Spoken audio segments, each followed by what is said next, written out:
Class 9। आज हम इस क्लास में एक्सरसाइज 10.4 का क्वेश्चन नंबर 6 अटेम्प्ट करने जा रहे हैं।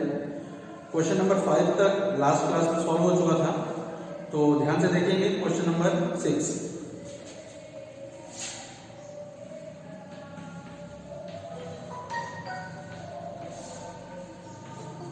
Exercise 10.4 question number 6। पहले क्वेश्चन पढ़ें। A circular part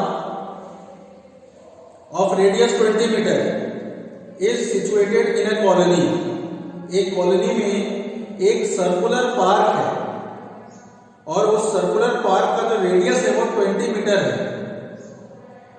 3 बॉयज, 3 लड़के हैं, Ankur, Sai and David, are sitting at equal distance on its boundary. उस सर्कुलर पार्क के बाउंड्री पर इक्वल डिस्टेंस पे तीनों लड़के बैठे हुए हैं। Each having a toy telephone in his hand to talk each other. और तीनों के हाथ में एक खिलौने वाला टेलीफोन है जिससे वो एक दूसरे से बात कर रहे हैं। तो find the length of the string of each phone. Her phone का जो स्ट्रिंग है, हर फोन दूसरे फोन से एक स्ट्रिंग से जुड़ा हुआ है, तो हर स्ट्रिंग का लेंथ कितना होगा ये हमें इस क्वेश्चन में फाइंड करना है। तो पहले हम इसका फिगर ड्रॉ करें। जैसे देखो, सपोज ये हमने एक सर्कल बनाया, ये इस सर्कल का सेंटर हो गया। सपोज ये O है। अब इसमें 3 लड़के हैं। सपोज ये एक लड़का है अंकुर, एक है सई, एक है डेविड, ठीक। और कह रहा है कि तीनों जो है वो इक्वल डिस्टेंस पे हैं, मतलब तीनों के बीच का जो डिस्टेंस है वो इक्वल है। मतलब ये और ये तीनों साइड बराबर है। ये जो ट्रायंगल ASD बन रहा है, ये ट्रायंगल ASD एक इक्विलैटरल ट्रायंगल है, ऐसा क्वेश्चन में कह रहा है। इसके अलावा क्वेश्चन में ये भी कह रहा है कि इस जो सर्कुलर पार्क है इसका रेडियस 20 मीटर है। इसका रेडियस 20 मीटर है। तो अगर आप O को S से ज्वाइन कर दें, या फिर O को A से ज्वाइन कर दें, या फिर O को D से ज्वाइन कर दें, तो यहां पे ये सब के सब 20 मीटर के ही होंगे।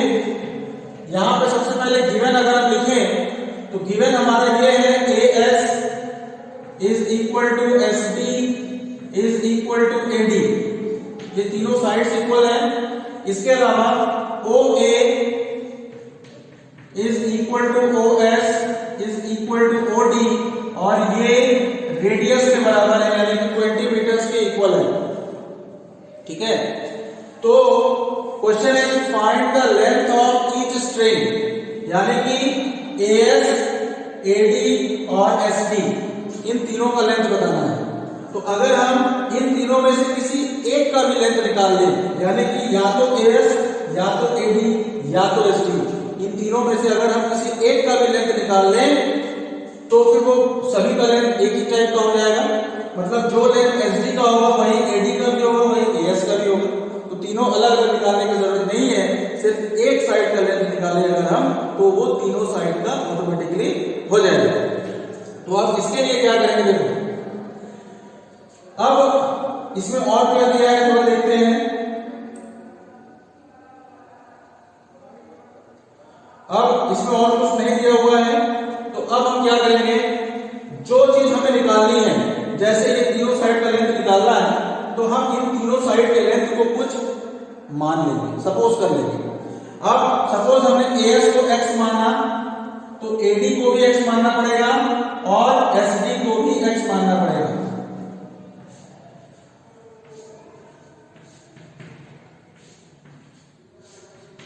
ठीक है, कितना हो गया। अब इसके बाद अगर हम इस सेंटर O से इस SD पे परपेंडिकुलर ड्रॉ करें, सपोज ये पॉइंट का हमने नाम दे दिया सपोज M, तो हमें मालूम है कि किसी भी सर्कल के सेंटर से अगर हम किसी कॉर्ड पे परपेंडिकुलर ड्रॉ करते हैं तो वो उस कॉर्ड को बाइसेक्ट करता है। यानी कि ये जो SM और ये जो DM है ये दोनों हाफ हाफ हो जाएगा, आधा आधा हो जाएगा। तो अगर ये टोटल SP x है तो इसका मतलब ये SM जो है वो x/2 हो जाएगा और ये DM भी x/2 हो जाएगा। ठीक है, ये हो गया। अब हम इसमें पाइथागोरस थ्योरम का इस्तेमाल करेंगे 2 बार। इस क्वेश्चन को सॉल्व करने के लिए हम पाइथागोरस थ्योरम का इस्तेमाल करेंगे 2 बार। और पाइथागोरस थ्योरम हम किस किस ट्रायंगल में लगाएंगे? तो सबसे पहले हम पाइथागोरस थ्योरम लगाएंगे OMD में।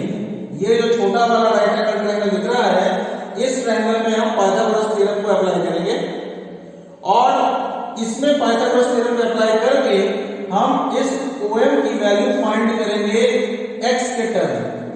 OM की वैल्यू फाइंड करेंगे x के टर्म में और जैसे OM की वैल्यू आ जाएगी x के टर्म में तो फिर हम एक बार और पाइथागोरस थ्योरम अप्लाई करेंगे, लेकिन इस बार हम किस ट्रायंगल में अप्लाई करेंगे? AMD। ये जो बड़ा वाला ट्रायंगल राइट एंगल ट्रायंगल दिख रहा है, इस ट्रायंगल में हम पाइथागोरस थ्योरम अप्लाई करेंगे। ठीक है, तो जैसे ही हम बड़े बड़े ट्रायंगल में पाइथागोरस थ्योरम अप्लाई करेंगे तो वहां से हमें x की वैल्यू मिल जाएगी और यही x की वैल्यू हमें इस क्वेश्चन में निकालनी है। क्यों? क्योंकि x ही तो हमारा लेंथ है। इस ट्रायंगल के हर साइड का लेंथ x ही तो हमने माना है। तो अगर x की वैल्यू आ गई तो वही उस फोन के जो टेलीफोन है उसके स्ट्रिंग की लेंथ होगी। ठीक है, तो चलो स्टार्ट करते हैं इसमें। तो ये सब हमें गिवन है और हमें फाइंड क्या करना है?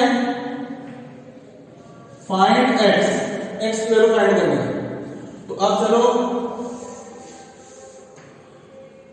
Applying Pythagoras theorem, applying Pythagoras theorem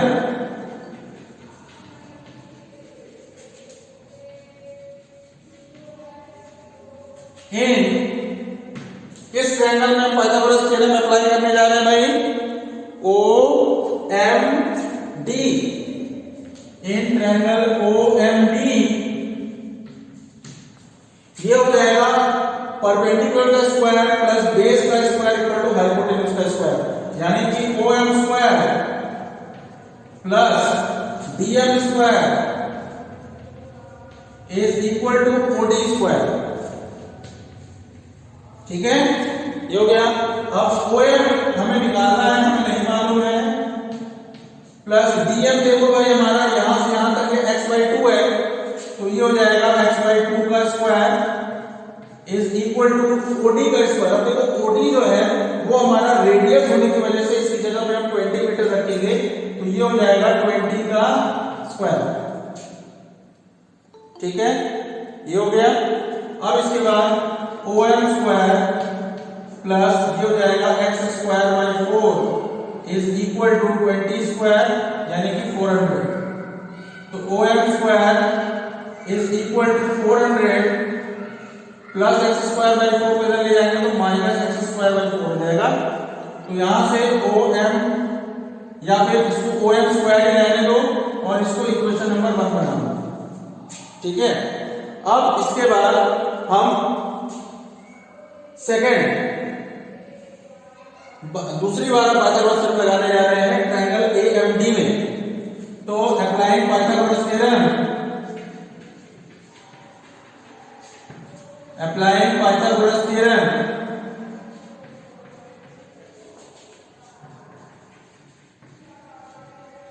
in triangle AMD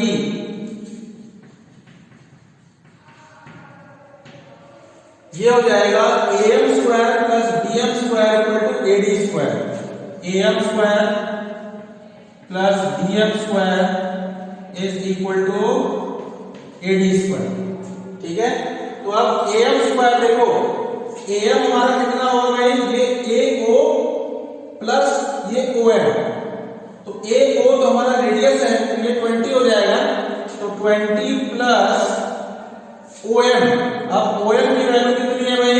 तो देखो OM स्क्वायर की वैल्यू अगर इतनी है तो OM कितना आएगा? Square root of 400 minus x² / 4। तो यहां पे हम OM की जगह रखेंगे स्क्वायर रूट ऑफ 400 माइनस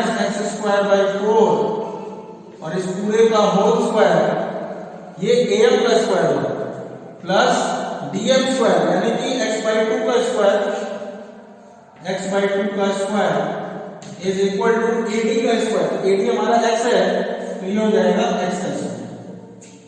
अब इसके बाद हम क्या करेंगे कि 20 plus square root of 400 minus x square by 4 whole square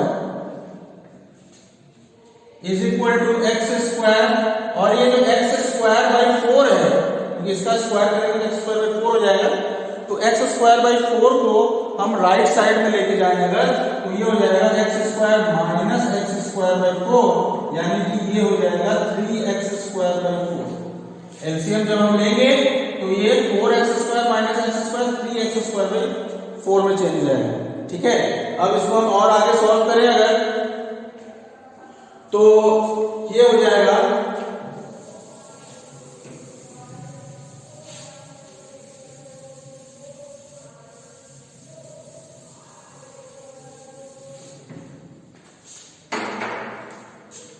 देखो इधर भी स्क्वायर है और इधर 3x स्क्वायर बाई 4 है।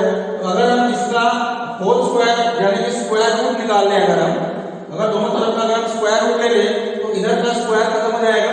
तो ये हो जाएगा 20 plus square root of 400 minus x square by 4 ये पूरा का पूरा स्क्वायर रूट के अंदर है इज इक्वल टू इधर भी स्क्वायर रूट लेना पड़ेगा यानी कि रूट 3 बाई 2। 3 का स्क्वायर रूट 3, 4 का स्क्वायर रूट 2 और x स्क्वायर का स्क्वायर रूट x हो जाएगा। क्लियर है इतना?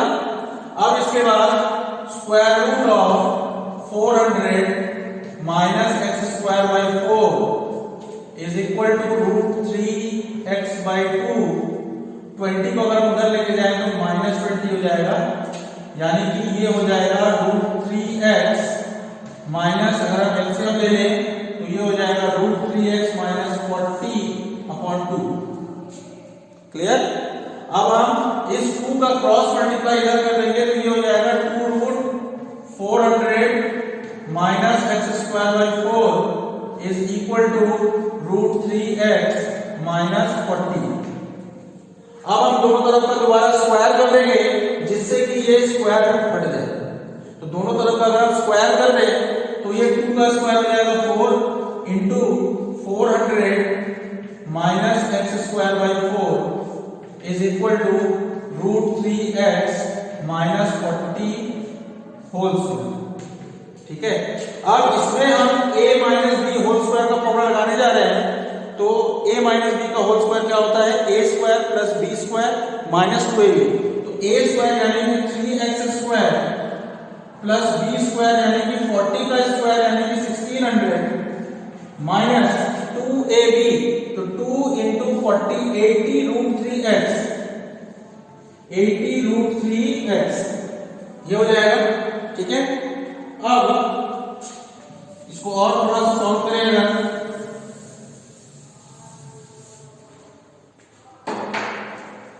4 से अंदर मल्टीप्लाई कर देंगे तो ये हो जाएगा 1600।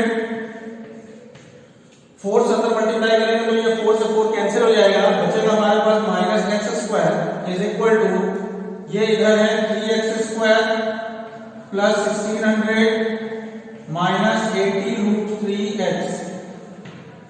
अब देखो ये प्लस 1600 और प्लस 1600 दोनों इक्वल अपोजिट साइन में है, अपोजिट साइड में है, इसलिए ये दोनों कैंसिल हो जाएंगे। इसके अलावा 3x स्क्वायर और ये माइनस एक्स स्क्वायर इधर आएगा तो प्लस एक्स स्क्वायर हो जाएगा और minus 80 root 3x is equal to 0 हो जाएगा। तो ये हो गया 4x square minus 80 root 3x is equal to 0। अब इसमें से हम कॉमन क्या ले सकते हैं? 4x। तो 4x को अगर हम कॉमन ले लें तो यहां बचेगा x minus 20 root 3 is equal to 0। अब आइदर 4x इक्वल टू 0 और x minus 20 root 3 equals to 0। अब 4x इक्वल टू 0 इसका मतलब x इक्वल टू 0/4 और 0/4 का मतलब 0 ही हो गया, या फिर x माइनस 20 रूट 3 को उधर लेके जाएंगे इक्वल्स टू प्लस 20√3 मीटर। अब बात आती है कि देखो x की वैल्यू 0 भी आई है, x की वैल्यू 20√3 भी आई है, 20√3 मीटर। इसमें से हम कौन सा लेंगे और किसको हम नेग्लेक्ट करेंगे? तो देखो भाई x इक्वल टू 0 का कोई एग्जिस्टेंस नहीं है। x इक्वल टू 0 का मतलब हुआ कि ये जो डिस्टेंस है ये पूरी की पूरी 0 है। इसका मतलब a भी यही है, s भी यही है और d भी यही है। ठीक है, तो एक ही पॉइंट पे अंकुर भी है, सईद भी है, डेविड भी है। लेकिन इस क्वेश्चन में ये कहा गया है कि तीनों जो है अलग अलग जगह पे अलग अलग डिस्टेंस पे इक्वल डिस्टेंस बैठे हुए हैं। इसका मतलब ये दोनों एक ही पॉइंट पे नहीं बैठे हैं। x की वैल्यू 0 का मतलब है कि तीनों एक ही जगह पे बैठे हो, एक ही जगह पे नहीं बैठ सकते। ठीक है, तो इसका मतलब हमें x इक्वल टू 0 को नेग्लेक्ट कर देना है और x इक्वल टू 20√3 मीटर को कंसीडर कर देना है। तो जो हमारा length of string of each cone, जो हर कोन का जो स्ट्रिंग का लेंथ है वो कितना हो जाएगा भाई? 20√3 मीटर। ये हमारा आंसर जाएगा। तो इस तरीके से ये जो एक्सरसाइज है, एक्सरसाइज 10.4, ये हमारा कंप्लीट हो जाएगा। इस तरह से खत्म हो गया। अब इसके आगे चलते हैं, हम इसके आगे थ्योरम की बात करते हैं। इसके आगे थ्योरम कौन सा है? पहले हम उसके पहले एक बार इस क्वेश्चन को अच्छे से देख लो।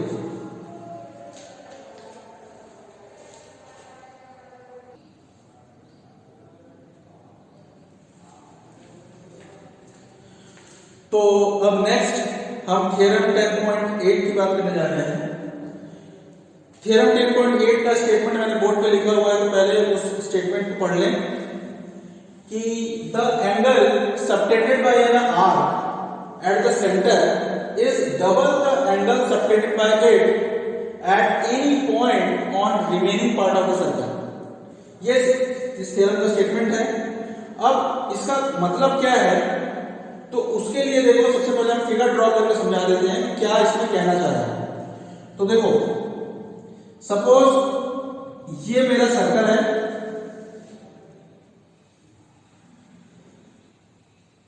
ठीक है, और ये इस सर्कल का सेंटर है O। अब इसमें कह रहा है कि इस सर्कल के किसी भी आर्क, अगर इस सर्कल का कोई भी आर्क, मान लो कि ये हमारा एक आर्क है ए बी, ए से लेके बी तक ये हमारा एक आर्क हो गया। अब इसमें कह रहा है कि अब ये जो आर्क है ये सेंटर पे जितना एंगल बनाता है, सेंटर पे जो एंगल बना रहा है वो डबल होगा, वो डबल होगा किसका? अगर यही आर्क जो ये आर्क है ना, इस आर्क के अलावा जो बाकी जो मतलब जो मेरा मेजर आर्क बचा है, उस मेजर आर्क पे अगर कोई एंगल बनाती है यही वाली आर्क, तो उस एंगल का डबल ये सेंटर वाला एंगल होगा। ये हमें प्रूव करना है। तो अगर आप देखो ये जो आर्क है ये सेंटर पे जो एंगल बनाया है, अब हमें यही आर्क इसके सर्कमफ्रेंस पर एक आर्क बनाएगा, सॉरी एंगल बनाएगा, ठीक है। और ये जो एंगल होना चाहिए वो एंगल रिमेनिंग वाले सर्कल पे होना चाहिए। ये नहीं कि ये आर्क यहां पे कहीं पे एंगल बना दे, उसको नहीं माना जाएगा भाई। माना किसको जाएगा? जिस आर्क पे जो आर्क बना रही है एंगल, उस आर्क के अलावा ऊपर जो रिमेनिंग वाला पोर्शन है वहां पे अगर कहीं पे कोई एंगल बना रही है सेम आर्क, तो जो एंगल सर्कमफ्रेंस के किसी पॉइंट पे बनेगा वो इसका हाफ होगा। उल्टा हम ये कह सकते हैं कि ये वाला एंगल आधा होगा, या फिर इसका उल्टा हम ये कह सकते हैं कि जो सेंटर वाला एंगल है ये डबल 2 टाइम्स होगा। ये हमें प्रूफ करना है, ठीक है।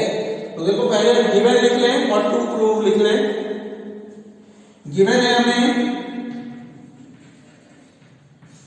a circle with center O, given है हमें a circle with center O, ठीक है। और हमें प्रूफ क्या करना है? टू प्रूफ हमें प्रूफ करना है कि एंगल AOB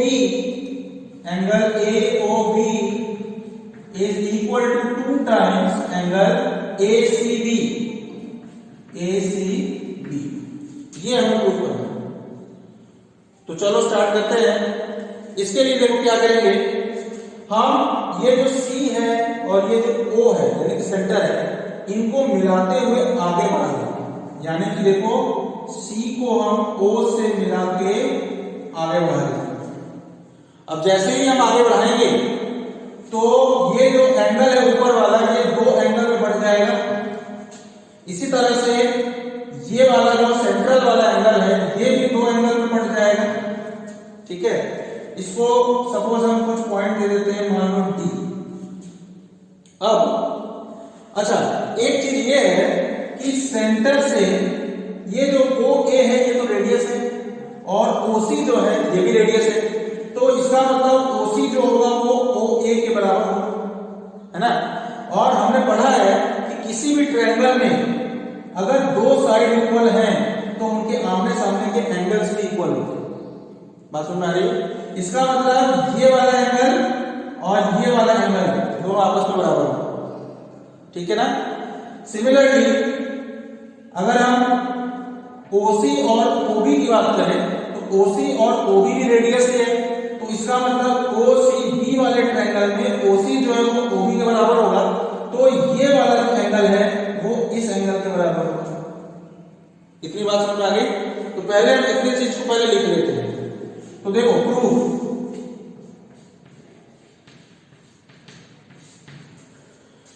प्रूफ में in triangle OCA, in triangle OCA OC equal to OA, OC is equal to OA, radius है। देयरफॉर OC के सामने का angle OAC is equal to OA के सामने का एंगल यानी कि angle OCA। Clear? Similarly in triangle OCB, OC equal to OB, OC equals to OB, और इसका भी रीजन क्या है कि दोनों रेडियस है। देयरफॉर OC के सामने वाला angle OBC is equal to angle OCB। ठीक है, तो OAC OCA के इक्वल हो गया, OBC OCB के इक्वल हो गया। अब हम इसको यहीं पे छोड़ते हैं, इस चीज का इस्तेमाल हम आगे इस प्रूफ में करेंगे। तो देखो अब इसके आगे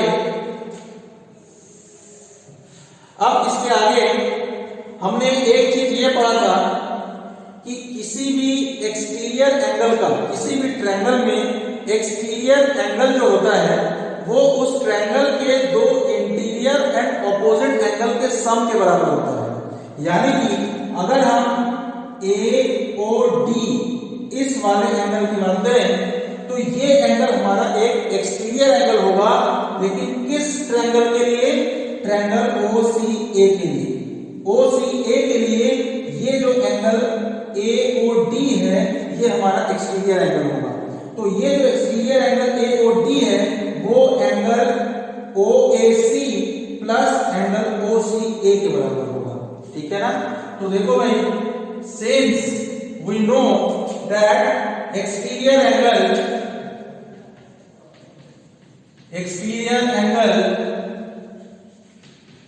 is always equal to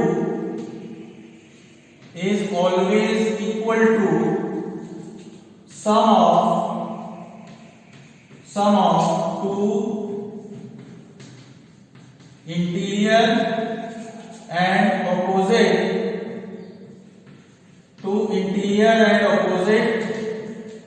angles. Therefore angle AOD is equal to angle OAC plus angle OCA.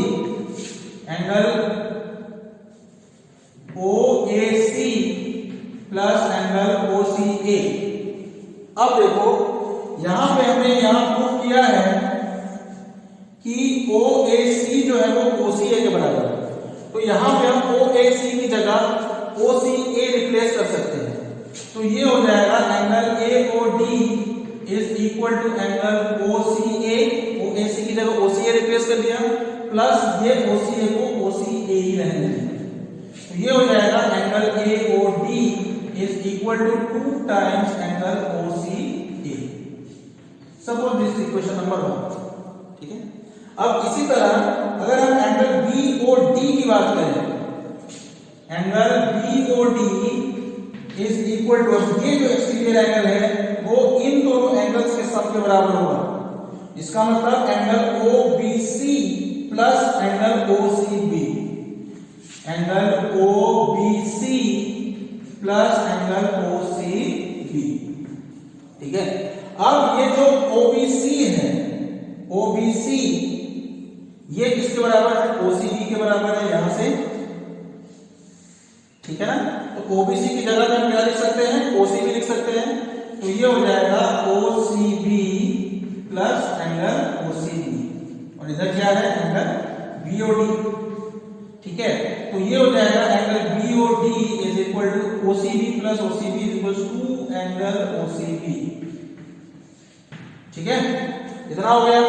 अब इसके बाद हम क्या करेंगे? इक्वेशन 1 और इक्वेशन 2 को ऐड कर देंगे, यानी कि प्लस कर देंगे। तो ये हो जाएगा angle AOD plus angle BOD is equal to 2 times angle OCA plus 2 times angle OCB। अब इसमें से अगर हम 2 को कॉमन ले लें तो ये हो जाएगा angle OCA plus angle OCB।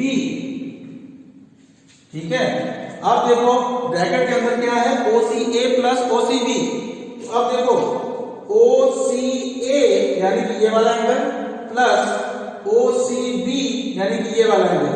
तो अगर हम इन दोनों एंगल्स को प्लस कर दें तो क्या मिल रहा है हमें? ACB मिल रहा है, ACB। तो ये हो जाए, इन दोनों को प्लस करके लिख सकते हैं एंगल ACB, और इधर देखो क्या है? AOD plus angle BOD। तो AOD यानी कि ये वाला एंगल और BOD यानी कि ये वाला एंगल। तो इन दोनों एंगल्स को जब हम यहाँ पे प्लस करेंगे तो हमें क्या मिलेगा भाई? AOB। ठीक है, तो ये हो जाएगा एंगल AOB। तो ये देखो हमारा जो हमें प्रूफ करना था वो आ चुका है कि एंगल AOB यानी कि सेंटर पे जो एंगल बन रहा है वो डबल है किसका?